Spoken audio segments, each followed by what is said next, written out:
오늘은 이제 건국사 두 번째 시간입니다. 오늘 제가 처음에 말씀드리려고 하는데 제 SNS 보신 분들은 답하시면 안 됩니다. 자, 앞에 보이는 문장이 북한 동포들이여 희망을 버리지 마시오 라고 하는 문장인데 이거 누가 한 말인지 아십니까? 네, 이혁 선생님 하나 드리겠습니다. 이승만 대통령의 말입니다. 이게 있습니다. 그리고 또 하나 문제가 있습니다. 우리나라가 몇 년에 6.25 전쟁이 일어났죠? 다 아실 것 같으니까 이건 안 드릴 거예요. 1950년부터 해서 몇 년 동안 전쟁을 치렀죠? 네, 3년. 그래서 우리가 정전협정을 했습니다.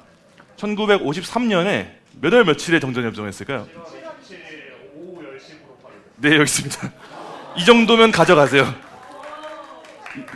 이 정도면은 더럽고 칠해서 안 싸워요. 뭐 얼마나 갖고 싶어가지고.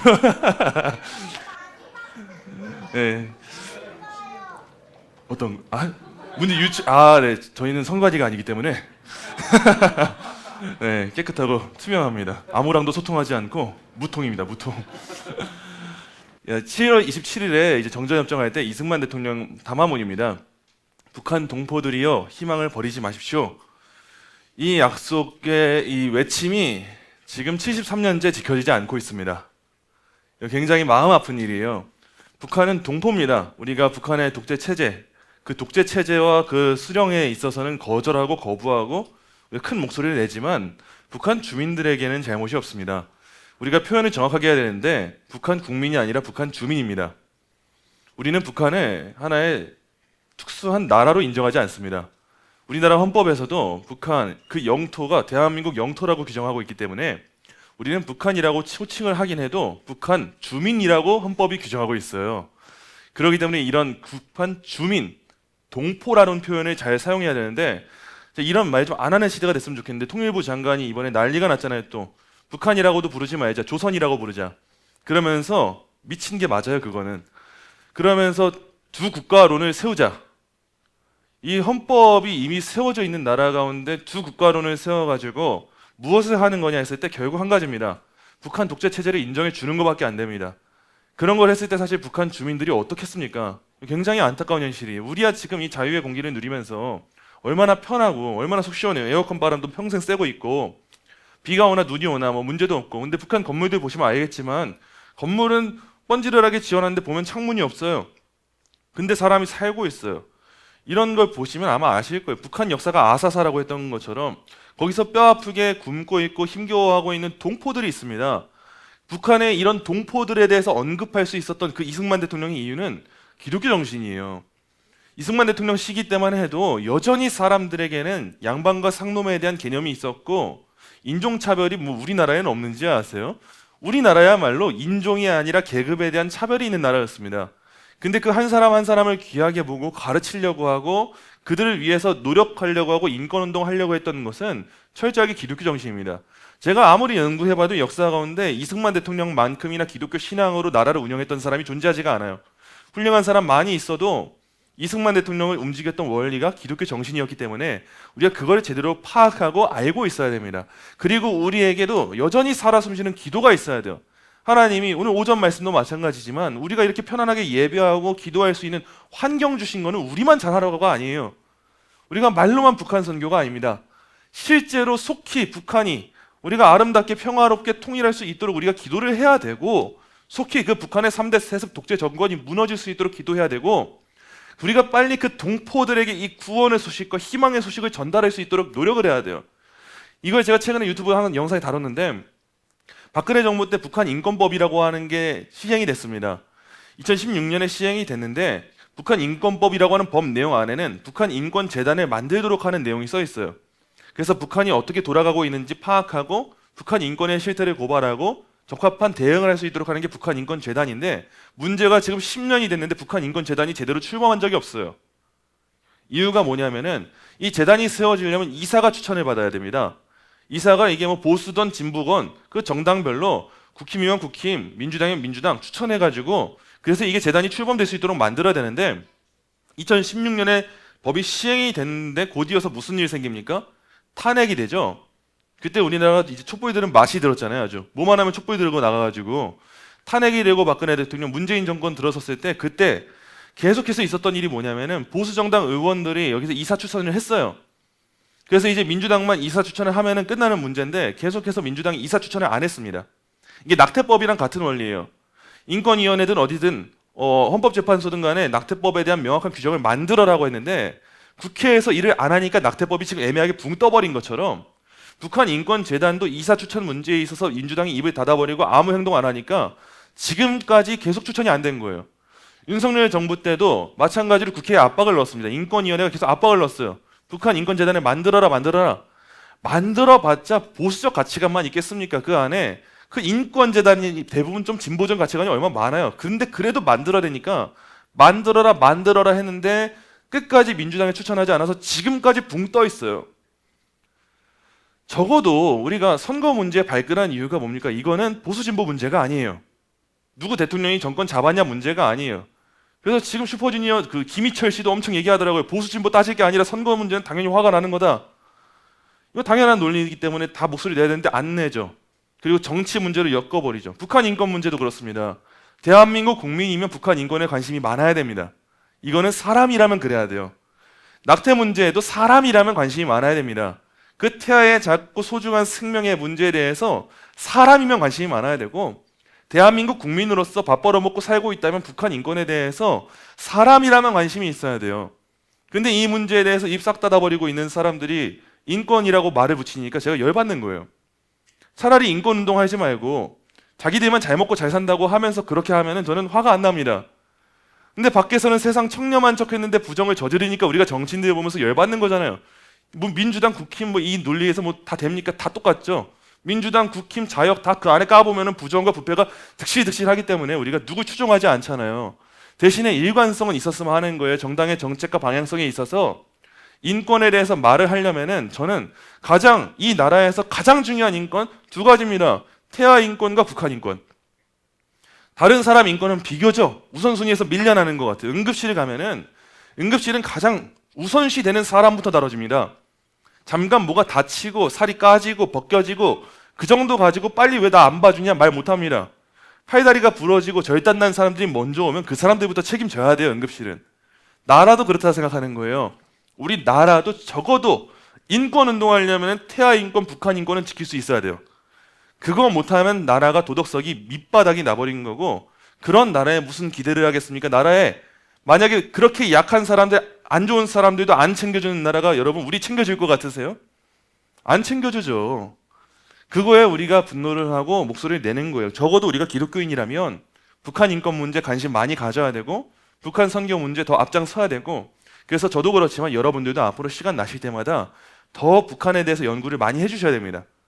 우리나라에서 이루어지고 있는 북한 연구가 너무 허물뿐이고 말로만 다뤄지는 경우가 많아요. 아주 사소한 것부터 시작해 보시는 거예요. TV 프로그램도 북한에 대해서 미화되는 게 얼마나 많을지 몰라도 아주 인문이에요. 뭐 2만가 프로그램이라도 보시는 거예요. 2만가 프로그램이라도 봐보고 북한 탈북자들의 증언이라도 봐보고 그 안에서 공작원들이 어떻게 운영이 됐는지 이런 거라도 들어보면서 관심을 가져보시고 이게 논의할 게 너무 많아요. 북한의 주체 사상은 일반 공산주의 같지가 않습니다. 우리가 북한을 연구할 때는 주체 사상을 연구해야 되는데 공산주의, 마르크스주의 이거는 중국과 러시아에 국한되는 이야기가 너무 많아요. 북한은 정통 공산주의가 아닙니다. 공산주의가 정통으로 운영이 되려면 종교가 있으면 안 돼요. 근데 북한은 그 수령을 신봉하는 주체 사상이라고 하는 종교가 있는 나라입니다. 북한이 제대로 공산주의를 이어받으려면 그런 시장 경제를 운영을 하면 안 됩니다. 근데 영어권에서도 북한의 사회 경제 체제를 말할 때 영어로 이렇게 말합니다. 장마당. 우리가 한글로만 표현하는 장마당을 실제 국제사회에서도 당마당이라고 불러요. 북한이 보급을 못하고 경제가 운영이 안 되니까 너희가 알아서 농사지어서 내다 팔아라. 허용하고 문을 열어준 거예요. 이거 모순입니다. 이게.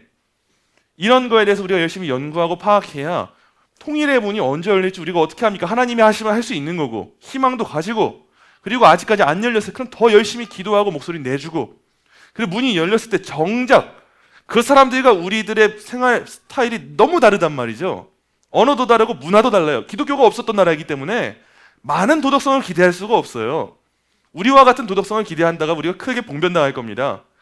탈북자들이 제가 혐오하는 게 아니라 탈북자들이 교회에 왔어요. 너무 감사하고 좋다. 근데 밥 먹고 나서 점심시간에 올라와 보니까 내 가방에 지갑이 없어져 있네요. 이런 일들이 있을 때 우리가 실제로 그들을 품어주지 못하고 또 다른 분란을 낳게 되는 일들이 파생될 수가 있단 말이죠. 그런 거에 있어서 우리가 더 기도하고 준비하기 위해서 여러분 제대로 알고 계셔야 되고, 이런 시대적 사명을 차라리 못 들은 사람은 전 이해를 합니다. 근데 여러분 들으셨잖아요. 들었는데 안 하는 사람이 죄가 크겠습니까? 애초에 모르는 사람이 죄가 크겠습니까? 이미 들어버렸다고요, 여러분들은. 그럼 이제 하나님이 여러분한테 그만큼의 사명을 주셨다는 거예요. 우리 그걸 놓고 같이 기도하면서 나아가는 교회가 돼야 됩니다. 그래서 우리 교회 잘 먹고 잘 사는 거 안 중요하겠습니까? 중요하죠. 잘 먹고 잘 살아야 이걸 하는 거죠. 당장 내가 죽겠는데 무슨 이걸 다루고 있어요. 잘 먹고 잘 사는 거 중요한데 잘 먹고 잘 살게 하셨으면 더 큰 꿈과 소명을 가지고 나아가야 됩니다. 이런 마음으로 기도해 주시기를 간절히 부탁을 드립니다. 오늘은 이승만 대통령의 한성 감옥에서의 이야기를 다루도록 하겠습니다. 먼저 강의 목표 우리 함께 읽겠습니다. 시작. 이승만이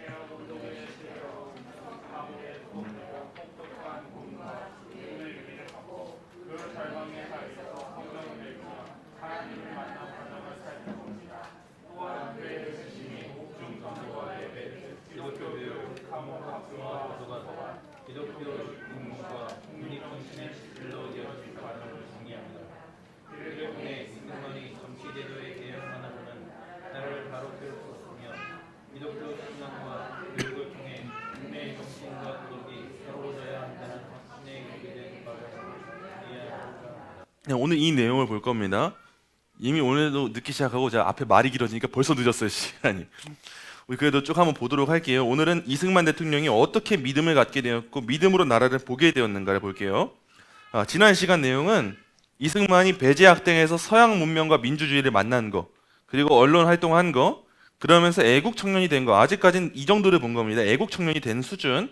근데 이때까지는 기독교를 분명히 받아들인 사람은 아니었어요.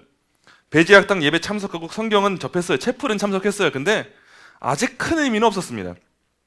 그의 인생의 근본적인 변화가 된 곳은 사람이 견디기 어려운 고문과 굶주림, 악취와 죽음이 가득한 한성 감옥이었어요. 자유를 주장하던 청년이 모든 자유를 빼앗긴 자리에서 오히려 역설적으로 영혼의 자유를 발견합니다. 정치 체제를 바꾸려고 했던 개혁가는 우선순위가 사람 마음이 바뀌는 거구나, 이걸 깨닫게 됐어요. 그러면서 한성 감옥은 그에게 생지옥이었지만 정말 지옥 같은 곳이에요. 여기는 동시에 하나님을 만나고 준비가 되는 학교가 된 겁니다. 이게 당시 한성 감옥에 수감되었던 옥중 동기들 사진인데, 자, 이 중에서 이승만이 누굴까요? 다 대한민국 사람 아니십니까? 이승만 대통령은 이 중에서 여기 가장 왼쪽에 있는 사람입니다. 왜소한 체격이죠. 다 옥중 동기들이고 이분들이 나중에 민족 지도자들이 됩니다. 한성 감옥이 재밌는 게 그냥 정치범들이 수용소다, 그냥 안 좋은 질 나쁜 사람들이 갔다, 이렇게 이해하기 쉬운데 이 사람들이 당시에 나라에 반대하면서 목소리 내고 깨어있는 사람들이어서 감옥 간 거예요. 그래서 이 안에서 오히려 나라 세우는 과정들이 준비가 되는 놀라운 역설이 이루어졌다는 거예요. 우리 그 역사를 한번 보겠습니다. 자, 역적이 되어서 고문당한 거예요. 이승만은 동양학문을 깊이 익혔고 배제학당에 들어갔는데 배제학당을 복원한 모습이에요. 이게 딱 봐도 이게 대한제국의 건물 모습은 아니에요. 서양식 건물 양식을 따왔고 이 안에서 많은 교육들이 이루어졌던 거예요. 이승만도 여기서 배웠던 거고, 이 학교를 세운 거는 아펜젤러 선교사입니다. 그래서 정동에 세운 한국 최초의 근대식 교육기관, 이거 우리 광화문 근처에 있습니다. 다음에 방파제나 어디 한번 갔을 때 한번 보고 왔으면 좋겠어요. 이런 것도 한번 서울 나갔을 때. 이승만 대통령은 동양학문을 깊이 익히고 배제학당에 들어간 다음에 영어를 6개월 만에 마스터하는데 얼마나 실력이 특중한지 영어 교수가 됩니다. 그냥 선교사한테 배우는 정도도 어려워요. 우리 아무리 6개월 빡세게 하고 우리 감옥에 가지고 영어 배우라고 해도 우리 영어 안 됩니다. 근데 사람 자체가 애초에 특출나고 천재였던 게 사실이에요. 그래서 영어를 잘 배우고 심지어 학교에서 가르치는 교수가 되기까지 하는 거예요. 뛰어난 글과 연설, 용감한 행동으로 이름을 알렸는데 여전히 20대 초반의 청년일 뿐이었어요. 만민공동회를 통해서 개혁을 요구하고 독립협회 지도자들을 석방시켰지만 상대는 절대 권력을 지닌 고종 황제였어요. 상황에 밀려서 요구를 받아들인 황제가 언제 반격할지 알 수 없는 위기의 상황에서 이승만은 지나치게 성급하게, 이게 주로 젊은 사람들의 특징입니다. 젊은 사람들이 아직 다듬어지지 않았기 때문에 옳은 일이다 이게 보이면 성급하게 움직이잖아요. 당시 청년 이승만도 그랬다는 거예요. 멀리 내다보면서 지혜롭게 활동하기보다 이게 옳은 거니까, 이게 맞는 거니까 당장 목소리 내야 돼. 성급하게 행동한 거예요. 1898년 12월 말 그는 고종을 폐위하고 의화군 이강을 새 황제로 추대하고 박영효 중심의 개혁 중부를 수립하려고 하는 계획에 참여한 거예요. 그러나 이 음모가 누설돼서 지명수배가 되었고, 배제학당에 숨어 지내던 중 1899년 1월 9일 미국인 의사 셔먼의 왕진에 통역으로 따라 나섰다가 체포된 거예요. 순수한 거예요. 통역으로 가면 어떻게 될지 몰랐겠습니까? 근데 이렇게 갔다가 체포가 된 거예요. 근데 이 이승만이 얼마나 탁월한지 선교사와 미국 공사관 관계자들이 글을 꺼내려고 했는데, 이 당시만 해도 이승만은 외국인의 도움을 받는 건 독립정신에 어긋난다, 이상한 이 프레임에 갇혀 있었어요. 여전히 본인이 아직 계몽이 좀 덜 됐습니다. 그러다 보니까 안 돼, 도움 안 받을 거야 라고 하면서 스스로 탈옥을 계획했어요. 주시경이 권총 두정을 감옥 안으로 밀반입했지만 1월 30일에 탈옥 시도가 실패합니다. 가당치나 하겠어요 이게? 역적 혐의에다가 탈옥죄까지 더해져가지고 이승만은 취조실로 끌려가서 잔혹한 고문을 받았습니다. 달군 쇠 젓가락으로 팔다리를 지지고 두 팔을 뒤로 묶어서 공중에 매달고 양다리에 주리를 들고 손가락 사이에 대나무를 끼워서 살점이 떨어질 정도로 비틀었어요. 그래서 감옥으로 돌아가니 차라리 죽고 싶다. 나중에 나이 먹었어도 이 고문의 흔적이 잊혀지지가 않아요. 젓가락을 사용하는데 여기에 이미 트라우마가 있어가지고 여러 해가 걸렸대요. 원래 서예를 잘했던 사람인데 서예 그 붓 잡는 게 너무 어려워가지고 회복하는데 40년이 걸렸대요. 77살이 된 뒤에도 꿈속에서 감옥에 갇힌 자기를 발견하면서 이게 너무 극심했던 거예요. 당시 한성 감옥이 그런 공간이었다는 거죠. 자, 한성 감옥은 사람이 제대로 앉거나 누울 수 없는 곳이었습니다. 작은 방 하나에 약 50명이 몸을 포개고 앉아 잠을 자는데 한 사람한테 0.23평이 주어집니다. 이 0.23평이 어느 정도냐면 87cm 곱하기 87cm예요. 이 정도의 그 정사각형 규모라고 생각해 보세요. 여기 눕습니까? 이 조그마한 거에 50명이 있는데, 당시 뭐 에어컨이 있습니까? 당시 뭐 공기청정기가 있습니까? 샤워 시설이 있습니까? 거기에 온갖 벌레와 구더기가 가득하고 기생충이 가득하고, 이 여기 안에서도 전염병이 돌고 돌아가지고 악취가 가득한 공간이 한성 감옥이었어요. 이 한성 감옥에는 채취와 땀, 대소변, 악취 가득하죠. 부패한 음식과 돌, 겹껍질이 섞인 밥을 하루 두 끼 조금씩 먹어야 됐죠. 근데 심지어 형틀과 족쇄에 묶여 있기 때문에 죄수들은 온몸을 기어다니면서 피를 빠는 빈대에도 아무런 저항할 수 없었던 게 이곳이에요. 이승만의 목에 당시 약 10kg의 형틀이 씌워집니다. 이 좁은 공간에 형틀까지 있다 생각해 보세요. 여기서 뭘 해요? 손과 발에는 수갑과 족쇄가 채워져 있어요. 하루에 이걸 벗는 시간 딱 5분. 자기 의지로 해결할 수 있는 그 실력을 갖춘 이승만도 아무것도 못해요. 그때 이승만한테 생각이 났던 게 갑자기 성경입니다. 옥중에서는 종교서적과 외부 선물이 금지되어 있었지만 셔우드 에디 선교사가 비밀리에 작은 신약 성경을 보내준 거예요. 우리 학교 앞에서 나눠준 것처럼 조그만 성경책 있잖아요. 그런 거 하나 넣어준 거예요. 근데 손이 묶여 있잖아요. 족쇄가 차져 있고 손발이 묶여 있고 공간이 좁은데 내 손으로 성경을 넘기지도 못하니까 옆에 있는 죄수한테 더 넘겨주시오. 이러면서 성경을 한 장 한 장 봤던 게 이승만 대통령이에요.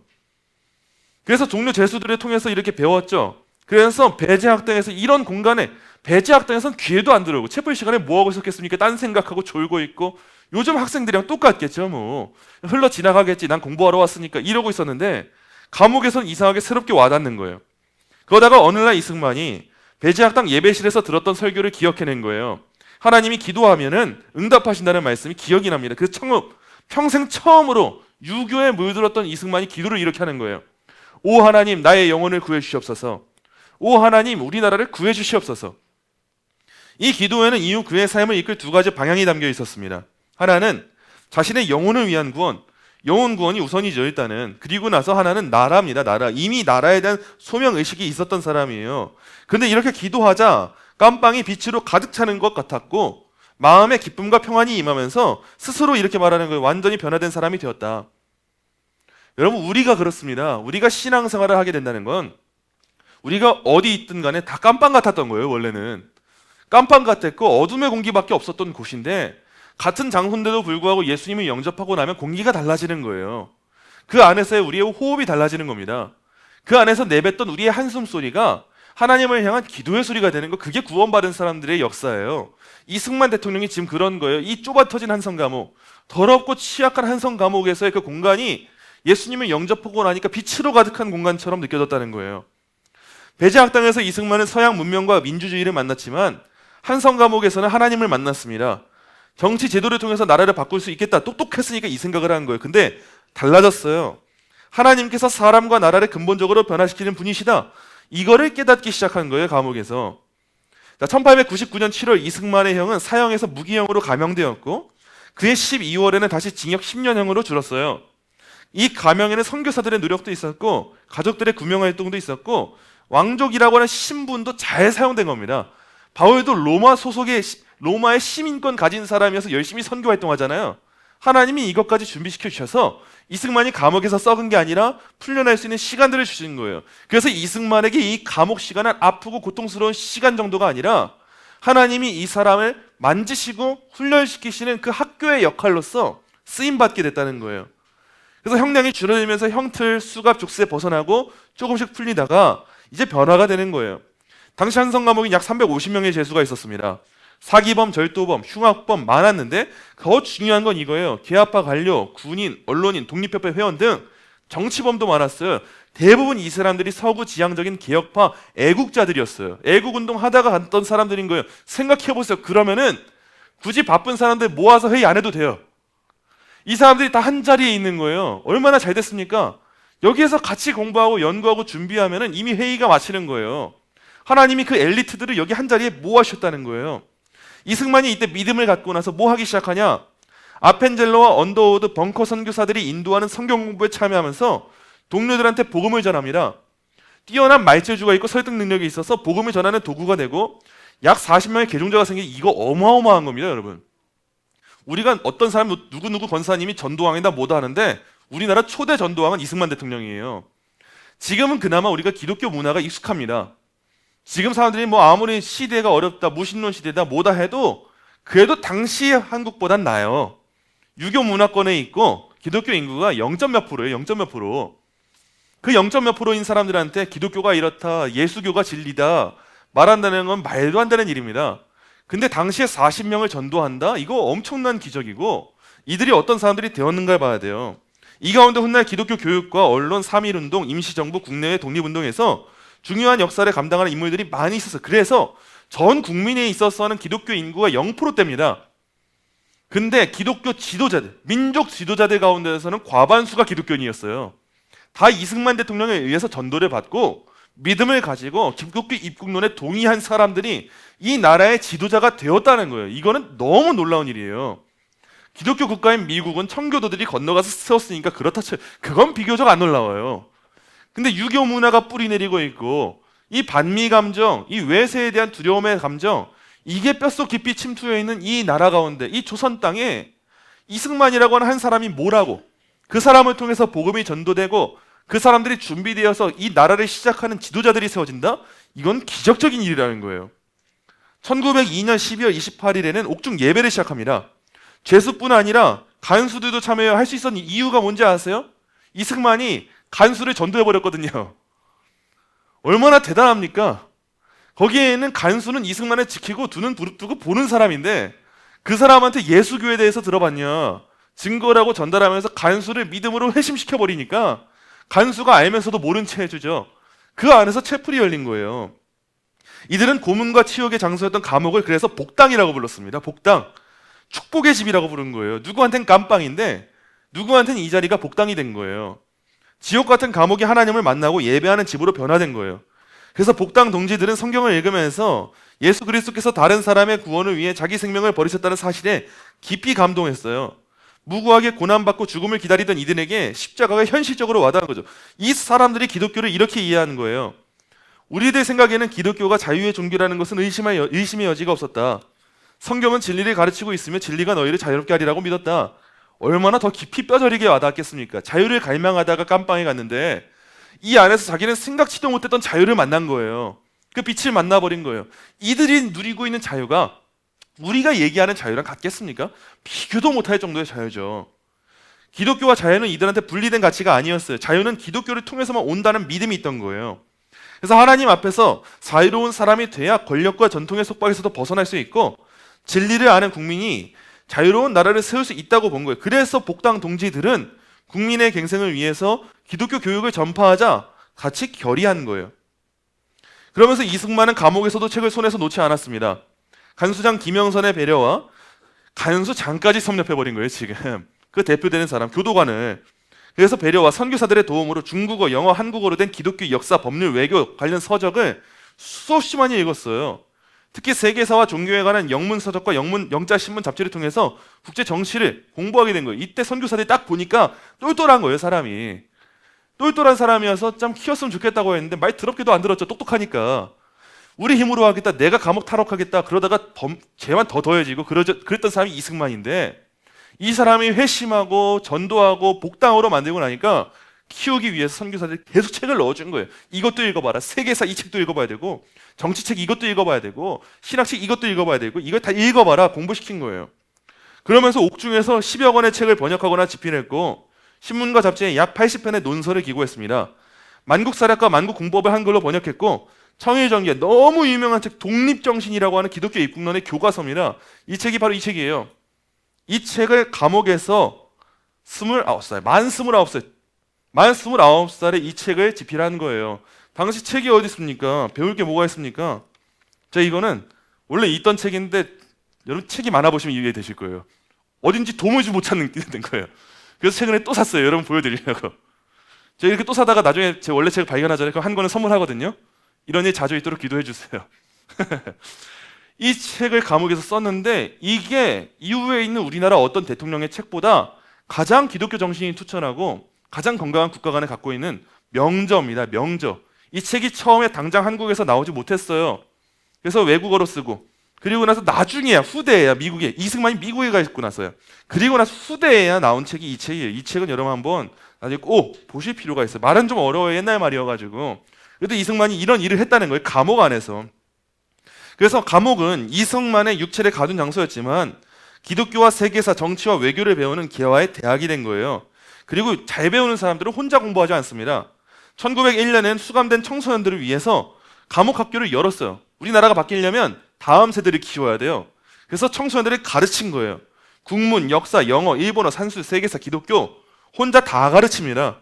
처음에는 죄수와 간수들이 비웃었지만 교육받은 청소년들이 실제 바뀌는 거예요. 계몽됩니다.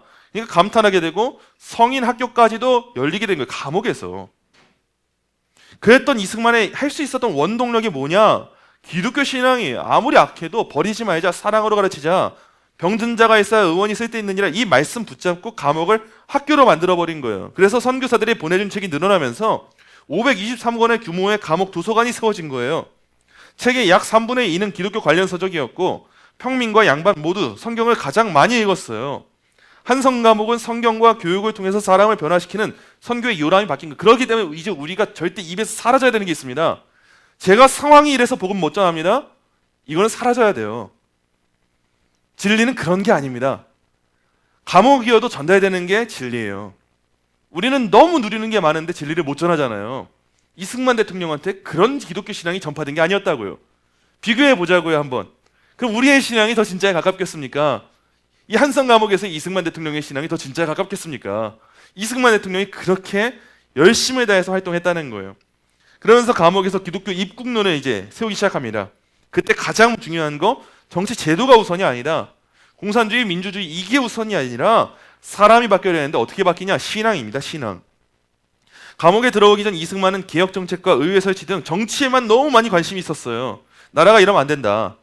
그런데 자신과 동료 죄수들이 기독교 신앙으로 변화되는 모습을 보면서 제도 이전에 사람의 마음이 먼저 바뀌는 게 중요하구나 깨닫게 됩니다. 그는 당시 조선을 물이 마르고 흙탕물이 된 연못에 비유했어요. 물고기가 살아남기 위해 새로운 물줄기를 찾아야 되듯 멸망하는 조선에는 새로운 물줄기가 필요한데 너무 명언이에요. 그 물줄기가 뭐냐? 대한 사람의 새 물줄기는 예수교회래요. 예수교회. 당시 예수교회를 믿고 따라가는 사람이 전 국민의 0. 몇 프로예요. 0. 몇 프로. 근데 나라 지도자가 될 사람이, 나라의 소망을 보는 사람이 이 나라에 이런 정치체제가 필요하다, 이렇다 저렇다가 아니라 이 나라를 바꾸려면 이 나라가 예수교회 신앙으로 서야 된다. 이걸 고백한 건데 여태까지 우리나라 대통령 중에서 장로가 대통령이 됐든 누가 대통령이 됐든 이런 신앙 고백한 사람이 있습니까? 한 사람도 없고 앞으로도 안 나올 것 같아요. 미국이라고 하는 기독교 나라도 대단한 신앙의 인물 많이 나왔지만 그들은 그래도 기독교 국가였다고요. 링컨이 되었든 누가 되었든 간에. 근데 이런 척박한 환경에서 이런 신앙 고백할 수 있는 사람, 하나님이 준비한 사람이 아니면 절대 불가능합니다. 예수 교회에서 답을 찾은 거예요. 이승만에게 기독교는 내세만을 위한 종교가 아니었고 백성들을 새롭게 하고 변화시키는 생명의 근원이었어요. 사람을 바꾸지 않고 정치 제도만 바꾸면 오래 가지 못한다고 본 거예요. 그러면서 이런 말을 합니다. 썩은 백성 위에 맑은 정부가 어찌 일할 수 있으리요. 반드시 백성을 감화시켜 새 사람이 되게 한 후에야 정부가 스스로 맑아질지니 이 어찌 교회가 정부의 근원이 아니리요. 이거는 이승만이 일찍이 내다본 겁니다. 유럽에 있는 사회학자, 정치학자들이 이 의견에 동의한다고요. 사람들에게는 도덕심이 있어야 됩니다. 국가가 세워지기 위해서는 개인이 있어야 됩니다. 근데 개인이 세워지기 위해서는 개개인의 도덕과 양심이 있어야 됩니다. 근데 이 도덕을 세울 수 있는 기준은 사회에 없고요. 종교에 있습니다. 근데 이 종교가 일관성 있고 진리에 거듭나려면 기독교 신앙이 아니면 안 됩니다. 그래서 나라가 잘 되기 위한다고 생각하잖아요. 기독교가 세워져야 됩니다. 기독교 신앙으로 사람들에게 도덕성이 세워질 때 개개인의 양심과 이 수준이 높아지는 것이고 국민성이 높아지는 것이고 이런 기독교 신앙으로선 개인들이 뭉쳐야 국가가 온전하게 서는 거예요. 우리나라는 여태까지 역사상 조선이 되었든 삼국시대가 되었든 개개인의 국민성이 높은 나라가 아니었어요. 계속 역사 사극이 우리를 너무 미화시키는데 국민성은 밑바닥에 있던 나라가 우리 조선이었습니다. 조선은 아름답지 않아요. 사람들이 흔히 헬조선이라고 하잖아요. 지옥 같은 조선. 그 조선이 지금 지속되면 안 됩니다. 과거 조선은 아름답지가 않아요. 왜냐? 국민성이 없거든요. 이 국민성은 기독교 신앙이 들어오면서 생겨난 것이고 저는 이렇게 생각합니다. 우리가 사회에 나가서 목소리 많이 내는 사명이 필요하죠. 근데 더 본질적으로는 교회만 교회 역할 똑바로 하면 나라 바로 설 수 있습니다. 기독교 인구가 전체 전 국민의 절반은 된다면서요. 이것도 허물뿐이지만 그럼 상식적으로 생각할 때 우리나라가 투표를 하든 뭐 하든 과반수만 득표하면 뭐든 다 됩니다. 여론이라는 게 그렇게 형성이 돼요. 그럼 상식적으로 기독교인만 똑바로 살고 있고 기독교인만 똑바로 투표하고 기독교인만 똑바로 목소리 내면 이 나라는 똑바로 갈 수 있다는 거예요.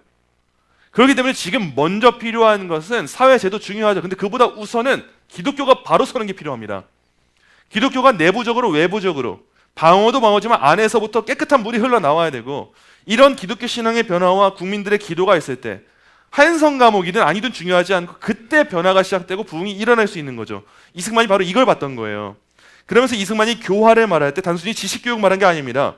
하나님의 통치와 심판을 의식하며 죄를 두려워하고 이런 이웃을 사랑하는 사람으로 변화되는 영적 도덕적 갱생 이걸 말했던 거예요.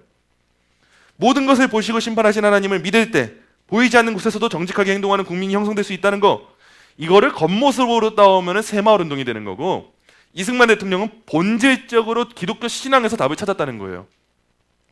자, 그래서 이승만은 입국이 교화 위본 곧 나라를 세우는 일은 교화를 근본으로 삼아야 한다라고 기록했습니다. 나라를 위한 계책은 백성을 위하는 데서 시작하고 백성이 나라를 사랑하게 하려면 먼저 그 마음을 교화해야 된다는 거예요. 이것은 자유민주주의의 제도와 도덕이 분리될 수 없다는 인식이었습니다. 국민에게 자유와 선거권을 주더라도 책임 있게 사용할 정신과 도덕이 없으면 자유는 의미가 없습니다. 미친 사람한테 운전대 맡기면 운전이 안전하게 가겠습니까? 그렇기 때문에 가장 먼저 개인이 서야 된다고 봤던 거예요. 이승만은 조국을 동양 최고의 예수교 국가로 만들겠다는 비전을 품었고 이는 기독교의 진리와 도덕적 감화가 국민과 정치의 근본을 이루는 나라를 꿈꾸었다는 의미가 되는 거예요. 그러면서 1904년 8월에 쓴 대한교우들의 힘쓸 일이라고 하는 내용에서 그는 나라의 신락 같은 혈맥이 예수교에 달렸다고 말했어요. 그러나 교회가 복음을 가지고 있는 것만으로 충분하지 않습니다. 성경의 진리를 전국에 전하고 사람의 마음을 변화시키기 위해 힘써야 됐어요. 그가 말한 적은 특정한 사람이 아니라 진리를 알지 못하고 방해하는 무지와 죄였고 그들이 사용할 무기는 총칼이 아니라 성경이었다. 이게 우리가 항상 나라 문제를 볼 때 이 정치 제도로만 항상 문제를 봅니다. 뭐 공산주의가 되었던 유물론이 되었던 뭐 우리 기독교식으로 말하면 진화론이 되었던 이런 다양한 것들을 우리 항상 기독교는 적으로 삼아요. 뭐 적이 아니진 않으니까. 근데 이들이 적인 본질적인 이유가 뭐냐? 반기독교여서 그렇습니다. 생명이 없어서 그렇습니다. 단순히 제도가 우리 마음에 들지 않아서 민주주의가 아니어서 자본주의가 아니어서 그 문제가 아니에요. 기독교 신앙이 사라지고 그 안에 억압이 있고 자유가 없기 때문에 그래서 우리는 말하는 거고 그때 우리한테 가장 필요한 무기가 뭐냐? 성경입니다. 기독교예요. 그래서 기독교적으로 우리가 더 무장하는 겁니다. 1902년 가을 콜레라가 조선을 휩쓸었습니다. 비좁고 불결한 감옥은 전염병이 빠르게 퍼질 수밖에 없는 환경이었어요. 심할 때는 하루에 17명이 죽었고 며칠 사이에 60여 명이 목숨을 잃었어요. 이승만은 미국인 의사 에비슨에게 약을 구하고 환자들에게 직접 투약하면서 돌봤습니다. 우리 종교개혁자들의 모습이 이랬어요. 이승만 그렇게 살았던 거예요. 깜빵에는 구토와 설사와 악취가 가득했고 산 사람과 죽은 사람이 뒤섞였어요. 그러나 그는 환자들의 손발과 몸을 직접 만지며 보살폈고 시체와 함께 섞여 지내면서 복음을 전했어요. 과연 우리나라 역대 대통령 중에서 이렇게 할 수 있는 사람이 있나 싶어요. 한 명도 없을걸요? 저는 감히 말씀드리는데 우리나라 역대 대통령 중에서 이 일을 할 수 있는 사람 단 한 명도 없겠다 싶어요. 누가 되었든. 근데 이승만 대통령은 실제로 이런 삶을 살았던 거예요. 그는 이 끔찍한 상황에서도 복음을 전할 기회를 얻은 걸 기뻐했대요. 이승만의 기독교 입국론은 책상 위의 정치 이론에 머물지 않았습니다. 나라를 사랑한다는 것은 추상적인 국가를 말하는 것이 아니라 질병과 죽음 속에 버려진 한 사람을 돌보고 살리는 일이, 이게 나라 살리는 거죠. 이게 바로 기독교 신앙으로 나왔다는 거예요. 그래서 이승만이 이런 내용들을 독립정신의 내용을 잘 정리하는데 이승만이 어떤 일을 했는가 이걸 볼 거예요. 먼저 첫 번째로는 백성을 깨우기 위해 쓴 책이라는 거예요. 이승만은 감옥에서 영한사전 편찬도 합니다. 8223개의 단어인데요. 이게 실제 영한사전 원본이에요. 보이실지 모르겠네요. 영어 단어 하나하나 쓰면서 자기가 한글로 정리한 거예요. 이게 이승만 대통령이 쓴 원본입니다. 원본. 이거 해서 뭐 하겠습니까? 교육한 거예요. 교육. 감옥에서 당장 나사액이 죽겠는데 여러분 87cm, 87cm 이 상황에 이거 쓰고 싶습니까? 당장 답답해가지고 여기서 화가 나고 열불이 터지는데 나라 바꾸려면 이래야 된다. 이 마인드가 있으니까 이렇게 살았던 거예요. 그래서 A부터 F까지 끝까지 가지 못했어요. 8223개의 단어를 번역했어요. 그러나 1904년 러일 전쟁이 일어나자 사전 작업을 중단했습니다. 러시아와 일본이 조선을 두고 전쟁을 벌이는 가운데 나라가 위태로우니까 다른 거에 더 열중을 한 거예요. 감옥 동료 유성준은 이전의 개혁운동이 실패한 이유가 일반 백성을 교육하려 하지 않았기 때문이라고 지적했습니다.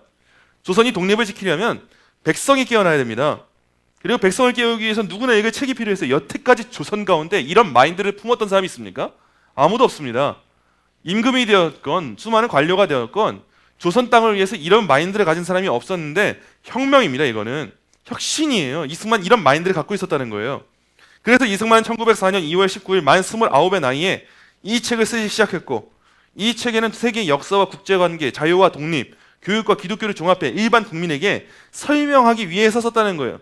당시 말치고는 어려운 한문보다 쉬운 말과 한글을 사용한 거, 이게 바로 백성들이 읽어야 되기 때문에 이 책을 쓴 겁니다. 그렇기 때문에 여러분 한번 나중에 시간 나실 때 한번 우리나라가 어떤 나라인가, 이승만 정신이 뭔가, 여러분 사람을 따라가면 무너집니다. 지금 같은 시기에 우리가 가장 취약하고 가장 위험한 게 뭐냐면 특정 정당의 반기를 들기 때문에 우리 똘똘 뭉치고 선거 문제 할 때도 지금 보수밖에 말 안 되니까 보수정당 지지하는데 좋아요. 보수정당 지지해요. 근데 보수정당 안에서도 갈라집니다. 특정 정치인 누구 따라가냐에 따라서. 근데 늘 생각해야 될 건 이 정치력은 취사 선택입니다. 우리가 그때그때 필요할 때 선택하는 것뿐이지 온전한 소망 둘 사람이 존재하지 않습니다. 다 똑같은 사람이에요. 우리와 성정이 같아요. 그래서 인기 끌기 위해서는 말도 바꾸고요. 우리가 끝까지 갈 거라고 생각했지만 끝까지 안 가는 사람도 많고요. 이미 오랫동안 여러분 많이 데이지 않으셨습니까? 그때그때 필요한 사람의 편을 덜어주는 것뿐이에요. 우리는 지금. 그렇기 때문에 더 중요한 건 특정 정치인, 특정 정당이 아니라 그 안에 내포하고 있는 가치를 보는 일이에요. 이승만이라고 하는 사람 자체가 너무 소중하고 귀합니다. 근데 더 중요한 건 이 사람이 믿었던 기독교 신앙이 뭐였고 기독교 입국론이 뭐였는가, 이 사람이 말하는 보수적인 가치 체계가 무엇인가, 이게 어디로부터 근거했는가. 그게 만약에 성경이잖아요. 그럼 우린 그걸 배우는 거예요. 그거를 깨닫고 알아야 특정 정치인이 되었건 미국에서 누가 왔건 간에 그 현재 문제를 보면서 사람들이 이 사람 따라간 애가 아니라 우리가 분별할 수 있는 기준이 생깁니다. 그거를 우리가 가져야 되는 거예요. 이승만은 그걸 알려주려고 해서 이 책을 쓴 거고, 제가 한 권 더 가지고 왔어요. 한국교회 핍박이라고 하는 유명한 책도 씁니다. 기독교인으로서, 신앙인으로서 이 핍박의 역사가 어떠했는가. 대통령 중에 이런 책 쓴 사람이 있습니까? 없습니다. 미국 대통령 중에서도 교회 핍박의 문제, 교회 신앙의 문제에 대해 책 쓴 사람이 있습니까? 없습니다. 여러분 자부심 가질 만한 거예요. 이 나라의 초대 대통령이 기독교 정신으로 나라를 세우고 기독교 신앙으로 답을 찾고 기독교 신앙으로 살아냈다는 거, 이거는 우리 기독교인들에게 굉장히 큰 무기이고 소망인데 역사가 그걸 외면하고 계속 지우는 거예요. 세계 역사가 그렇습니다. 지금 기독교 역사뿐만 아니라 세계 역사는 항상 기독교 역사를 지우는 데 혈안이 되어 있어요. 이슬람 국가들 보세요. 기독교와 관련된 세계 역사 자료들 다 지워버리죠. 그리고 자기 역사처럼 꾸며버리죠. 중동 국가들 항상 그런 식 아닙니까? 그 중동이라고 하는 통로는 초대교회 이후 선교가 확장될 때 지나칠 수밖에 없는 중요한 통로가 되는 국가들이 중동 국가들인데 그 안에 있었던 뭐 초대교회 문제나 여러 문제들에 대해서 역사를 지워버리잖아요. 중국, 러시아 공산주의 국가들 안 그렇습니까? 기독교를 지워버리잖아요. 왜냐? 그들의 심령이 반기독교에 익숙하기 때문에 지울 수밖에 없어요. 거리끼거든요. 마찬가지로 이 나라도 기독교 역사를 지우려고 하는 흐름이 있을 때 우리는 바른 역사를 찾아서 발굴해내고 그거를 알려주고 보급할 수 있어야 되죠. 하나님이 어떤 역사를 하셨는가 그거를 알아야 되는 거예요. 자, 독립정신의 핵심, 첫 번째 핵심이 뭐냐? 민주주의에 대한 신념입니다. 이승만은 당시의 지배 계급과 한문을 배운 지식인들이 부패한 간섭에 물들었다고 비판했어요. 그래서 그들에게 기대할 수 없다면 이제는 윗대가리들한테 우리 관심 주지 말자, 희망 주지 말자, 썩어 빠졌다. 백성이 깨어나야 된다. 지금 시대 같아요. 백성이 깨어나야 돼요. 그러나 백성이 나라의 주인이 되기 위해서는 교육이 필요해요. 제가 늘 한국교회 생각하는 게 이겁니다. 과거에는 목사님들을 통해서 성도들이 바뀌었는데 지금 제가 아무리 봐도 목사님들을 통해서 바뀌지가 않아요. 목사님들이 바뀌어야 돼요. 성도들을 통해서. 이걸 위해선 성도들에게 교육이 있어야 되고 성도들이 일어나서 목사님들을 제대로 바르게 갈 수 있도록 이끌어주는 문화가 돼야 한국교회가 부흥할 거예요. 이걸 위해서 여러분 꼭 같이 기도해 주셔야 돼요. 백성을 가르치지 않고 스스로 나라 책임지는 거 기대할 수 없습니다. 외국의 선진 제도를 형식적으로 도입한다고 나라 바뀌냐? 아니요. 나라 안 바뀝니다. 제도를 이해하고 지키면 책임 있게 운영할 국민이 준비되어야 했던 거예요. 그래서 이승만에게 자유민주주의란 왕 대신 대통령 두는 거 그게 아니라 교육받은 국민이, 그래서 항상 나라의 정권 맡은 자들이 국민을 교육시키는가 교육을 안 하는가 이걸 보셔야 돼요. 나라를 우매하게 만드는가 똑똑하게 만드는가, 나라의 미래를 내다보는가 나라의 미래를 막아두는가 이걸 보셔야 올바른 사람인지 아닌지를 판단하는 거예요.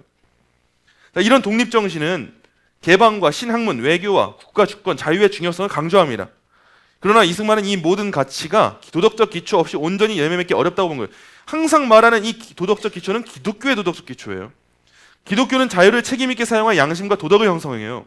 하나님을 경외하고 자신보다 이웃을 위하고 보이지 않는 곳에서도 정직하게 살아가는 사람이 많아져야 자유로운 정치가 되는 거예요. 그래서 이승만에게 민주주의와 교육, 기독교는 떨어진 가치가 아니었어요. 기독교가 국민의 양심을 깨우고 교육이 국민을 깨우고 준비된 국민 위에 자유민주주의가 세워진다 말한 겁니다. 이제 다 끝나갑니다. 이승만은 약 5년 7개월 동안 감옥에 있었어요. 그곳에서 혹독한 고난을 겪었지만 하나님 만나고 40여 명에게 복음을 전하고 예배와 학교와 도서관을 시작했어요. 이런 거 다 배우고 독립정신도 썼어요. 그러면서 이 사람이 했던 일이 뭔가? 첫째, 그는 고난을 통해서 젊은 날의 성급함과 자만을 내려놓고 인내와 신앙을 배웠습니다. 모세가 생각나더라고요. 저는 모세가 젊은 날에 혈기가 있어가지고 우리 성경에 나오는 최고의 주먹왕은 모세 아닙니까? 최고의 주먹 모세, 원펀치 쓰리 강냉이. 원펀치 쓰리 강냉이도 아니에요. 뭐 사람 한 대 때려버렸다고 죽는 경우가 어디 있습니까? 모세가 화가 나서 아무리 사람 때려도 보통 사람 때려서 죽이기 쉽지 않습니다. 모세가 젊은 날의 혈기 때문에 민족에 대한 그 아픔 때문에 사람 때려 죽어버렸는데 모세가 훈련되는 시간의 장소가 있었죠. 광야죠. 광야의 세월 동안 하나님이 그를 만드셨죠. 사도 바울도 얼마나 열심히 가득한 유대교 지도자였습니까? 근데 그런 사람을 만나게 하셔서 하나님이 그 사람을 광야 학교에서 배우게 하셔가지고 그 사람을 변화시켜 사용하시잖아요. 이승만이 그랬다는 거예요. 젊은 날에 이승만은 똑똑하고 유능하지만 아직까지는 다듬어져야 될 필요가 있었어요. 이런 이승만에게 5년 7개월의 한성 감옥의 시간을 주시면서 인내와 신앙을 배우게 하신 거예요. 둘째, 인간의 가장 어려운 형편이 하나님을 만나는 기회가 될 수 있음을 깨달았습니다. 생지옥이어도 예수가 있으면 복당이 되는 거예요. 멸망으로 향하던 조선도 복음이 있으면 새롭게 세워질 수 있다. 이 믿음이 이 이승만을 움직였던 거예요. 셋째, 감옥에서 평생의 동지들을 만났습니다. 복당 동지들은 이후 기독교 교육과 독립운동, 임시정부와 건국 과정에서 중요한 역할을 감당했습니다. 한성 감옥은 단순한 수감소가 아니라 기독교 지도자와 독립운동 세력이 함께 준비되는 소가 됐으니까 이게 나라가 항상 모일 수 있도록 회의 장소를 만들어주니까 얼마나 좋아요. 몰래 모여야 됐던 시기에 몰래 모이지 않고 한 군데 그 좁아 터진 방에다 다 몰아넣어주니까 얼마나 감사한 일입니까? 나라가 어떻게 보면 나라를 세우기 위해서 만들어준 것 같아요, 판을. 이승만이 당시 그런 문화 가운데 형성이 됐다는 거예요. 넷째, 그는 그곳에서 백성이 아니라 국민을 발견했어요. 무지한 백성을 경멸하고 나라가 망한 책임을 그들에게 돌리는 게 아니라 지금 우리나라 대통령 대부분 다 그러잖아요. 나라가 망하려고 할 때 국민 탓하잖아요. 우리나라 코스피 무너지니까 다들 과도하게 투자해서 그렇다. 투자하는 밭을 지들이 열어줬잖아요. 지들이 상품을 열어줘 놓고 왜 이제 와서 국민 탓이에요? 왜 이제 비투하냐 그래요? 왜 지들이 다 그런 판을 깔아놓는다면 왜 항상 남 탓을 하냐고요. 이승만은 그게 아니었어요. 나라의 탓을 그들에게 돌린 게 아니었어요. 오히려 복음적으로 해석합니다. 그리스도의 사랑과 교육으로 일깨워 나라의 주인으로 세워야 된다. 이런 마인드를 가졌던 거예요. 왕에게 복종하는 백성을 자유롭고 책임 있는 국민으로 변화시킨 거예요. 마지막으로 그는 아직 오지 않을 미래를 준비했습니다. 감옥에서 세계의 정치와 국제 정세를 공부하는 일은 당시에 쓸모없어 보입니다. 감옥에서 공부해봤자 뭐 합니까? 나라의 미래도 안 보이는데 나라가 뭐가 바뀌겠어요. 근데도 공부했잖아요. 준비됐잖아요. 그게 결국 독립 외교와 대한민국 건국을 이끄는 밑거름이 된 거예요. 기회가 올 때 준비하는 게 아니라 아무런 가능성도 없는데 하나님이 하실 일을 믿는 사람들이 준비되는 겁니다. 그래서 하나님의 사람들은 준비하는 사람들이에요. 우리 예수님 언제 오실지 모르지만 언젠가 오시겠지, 오신다고 사인 보내시면 그때 준비하지, 이게 아닙니다. 항상 기름을 준비하고 있어야 돼요. 항상 우리는 하나님이 우리한테 주신 크신 소망을 품고 믿음으로 나아가는 겁니다. 지금 당장 북한의 문이 안 열릴 것 같아요. 상식적으로 당장 무너질 것 같진 않아요. 우리 살아생전에 통일이 될 수 있을지 없을지 모르겠어요. 근데 믿는 거예요. 하나님이 하시면 문이 열린다. 하나님이 하시면 그곳에 생명의 소식이 전달이 된다. 진리가 전달이 된다. 그들을 살릴 수 있다. 저 악한 정권은 무너진다. 그들에게 복음이 필요하고 하나님이 마음을 열어주신다. 이걸 믿고 준비하자는 겁니다, 여러분. 지금 당장 우리나라 막막합니다. 안 바뀔 것 같습니다. 근데 준비된 성도 한 사람이 있으면 나라 바꿀 수 있습니다. 당장 지금 의정부 땅만 해도 답답합니다. 뭐 하나 제대로 말하는 교회도 없고 다들 뭐가 그렇게 두려운지, 뭐가 그렇게 가진 게 많은지, 하나님 앞에 벌 받을 거 두렵지도 않은지, 아니 적어도 최소한 낙태와 차별금지법 문제는 얘기해야죠. 그 이외에도 해야 될 거 당연하게 많지만 낙태 문제, 차별금지법 문제도 얘기 못하는데 저는 그런 사람들 사역자라고 인정 못합니다. 적어도 하나님 앞에서 벌 받을 게 두렵고 양떼들을 죽음으로 몰고 가는 거에 대한 두려움이 있어야 되죠. 저는 어떤 사람들은 그러더라고요. 은혜의 종교니까 사람들 생각보다 천국에 많을 거다. 근데 요즘에 저도 원래 그런 생각 많았다가 좀 생각이 바뀌는 것 같아요. 그렇게 우습게 신앙생활 하면서 어떻게 천국까지 생각을 하는가, 이런 생각이 많이 들어요. 내가 받은 은혜가 어떤 은혜인지를 알면 우습게 신앙생활 못합니다. 우습게 신앙생활한다, 은혜로 구원받은 걸 수 있죠. 저는 모르죠. 하지만 우습게 신앙생활하는 그 마인드의 기본 밑바탕에 뭐가 있습니까? 받은 구원이 우스운 거예요. 예수 그리스도의 가치가 우스운 거예요. 그러니까 그 정도밖에 못하는 거예요. 지금 이 시대가 되고 이런 지경이 됐는데 적어도 동성애 차별금지법 문제, 동성혼 문제, 낙태죄 문제, 이것도 말 못하는 벙어리들의 시대가 되었다? 저는 그분들과 웃으면서 인사를 못하겠더라고요. 그럴 때가 아닌데, 지금 그거 말고도 해야 할 일이 산더미처럼 많은데, 하나님이 주신 시간에 그렇게 허비하면서 웃고 떠들고, 웃고 떠드는 거 좋지만 우리가 할 건 하면서 웃고 떠들어야죠. 한성 과목에서 성경을 읽으면서 복음을 나누는 복당이 되어서 기뻐야 되죠. 한성 과목이 복당이 되었던 이유는 그 안에 진리가 있고 자유가 있고 성경 공부가 있었기 때문이에요. 시대에 대한 준비가 있었기 때문에 기뻤던 거예요. 근데 그걸 안 하고 있으면서 나는 괜찮다, 은혜다, 이렇게 말하는 건 저는 은혜의 가치를 모르는 것처럼 느껴져요. 이승만 그러지 않았다는 거예요. 우린 준비돼야 됩니다. 아니라면 안 됩니다. 나 살기 좋다고, 나 괜찮다고 그렇게 살다가 끝장나는 겁니다. 그렇게 해서 이 땅에서 70년, 80년 장수하고 잘 먹고 잘 살고 죽었다가 눈 떴는데 영원히 불타는 지옥불이면 그거 누가 책임집니까? 저는 적어도 운전대를 잡을 때 여러분들이 제 버스에 타고 있다면 여러분들이 거기로 이끌고 가고 싶지 않아요. 여러분들이 멀미하실 수 있습니다. 멀미할 수 있고 제가 운전이 거칠어서 넘어질 수도 있고, 왜 이렇게 거친 길로만 가냐, 한탄하고 시세 한탄하고 그러실 수 있어요. 근데 저는 그거는 관심이 없습니다. 하나님이 저한테 운전대 맞는 책임을 주셨다면은 여러분들을 천국까지 이끌고 갈 수 있도록 하는 그 역할을 감당하는 게 저의 주된 관심사예요. 저는 모든 사역자가 이래야 된다 생각하고 여러분 모두가 그래야 된다 생각합니다. 여러분의 가정과 직장과 사회 가운데 하나님은 여러분에게 핸들을 맡겨주셨어요. 이때 여러분들이 운전 잘하는 모범택시 기사가 되는 거 중요하죠. 근데 그래서 손님을 지옥불에 끌고 가면은 하나님이 그거 하라고 핸들 주셨겠습니까? 그러지 않아요. 그렇기 때문에 우리는 길을 잘 봐놔야죠. 운전 연습 똑바로 해야죠. 그리고 안전하게 목적지를 향해서 갈 수 있는 실력이 있어야 되죠. 휴게소가 보여도 시간이 안 되면 지나쳐야죠. 그런 시간을 우리가 보내야 된다는 거예요. 마지막 이제 결론입니다. 이승만은 자유와 독립을 주장하다 한성 감옥에 갇혔고 탈옥 실패 뒤에는 평생 흔적이 남을 만큼 잔혹한 고생을 했어요. 근데 성경을 읽고 나의 영혼과 우리나라를 구해달라고 기도하면서 하나님 만납니다. 그의 핵심은 개인적인 위로로 끝나지 않았어요. 개인에서 동료에게 가요. 복음 전하고 예배하고 감옥을 학교와 도서관으로 만듭니다. 제수들이 복음과 교육으로 달라지는 모습을 통해 기독교 신앙, 예수 교회가 나라를 세우는구나 깨닫습니다. 감옥 이전에 이승만은 정치로 나라를 바꾸려고 했는데 이제는 이승만이 내면의 영혼의 문제를 봅니다. 국민이 하나님을 의식하면서 진리와 자유, 사랑과 책임을 배워야 올바른 나라가 된다. 그래서 그의 건국 사상에는 자유민주주의와 국민교육, 기독교 입국론이 함께 자리해요. 여태까지 우리나라 어떤 대통령도 이 세 가지 다 지키는 대통령이 없었습니다. 이승만 그런 사람이었다는 거예요. 자유민주주의는 좋은 헌법, 제도 그걸로 유지되지 않습니다. 기독교 신앙이에요.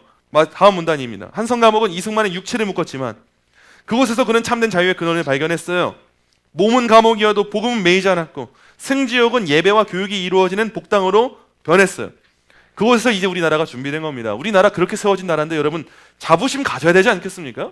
우리나라는 자랑스러운 나라입니다. 전 세계 어떤 역사에도 없는 급진적인 발전을 이룬 나라이고 초대 대통령이 이렇게 기도하면서 기독교 신앙으로 세운 나라 전 세계 어디에도 없고 30분가량의 시간에 목사님이 기도하며 재헌국회를 시작한 나라 이 세상 그 어디에도 없습니다. 기독교 국가인 미국도 그렇게 기도하지 않았어요. 근데 그렇게 기도로 세워진 이 나라가 지금 이 지경이 되면 안 됩니다.